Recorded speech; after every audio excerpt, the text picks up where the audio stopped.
माझ्यासोबत पार्टी मेकअपला तयार होऊया. तर फर्स्ट मी ते एलिफचं मॅट प्रायमर लावलं होतं बिकॉज माझी स्किन ना ऑइली आहे.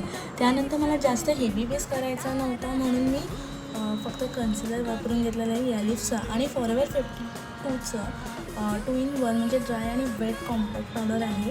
त्याने मी माझा बेस सेट करून घेतलेला आहे. फेसेस सिक्रेटचं 4 in 1 ब्लशर पॅड लावून घेतलं आहे 2 कलर मिक्स करून. त्यानंतर मी स्विस ब्युटीचं होलोग्राफिक आयलायनर लावून घेतलेलं आहे, पिंक शेड आहे.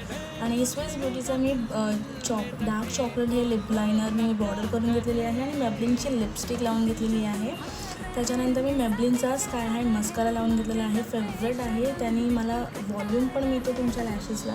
आणि एवढा सगळा मेकअप करून जर तुम्ही आयब्रो फिल नाही केलं तर तुमचा मेकअप छान दिसणार नाही. त्याच्यामुळे मी ब्लू हेवनचं आयब्रो पेन्सिलने माझे आयब्रो फिल करून घेतलेले आहे आणि इथे माझा हा सिम्पल मेकअप तयार झालेला आहे आणि पटकन झालेला आहे पार्टी मेकअप. तुम्ही पण करू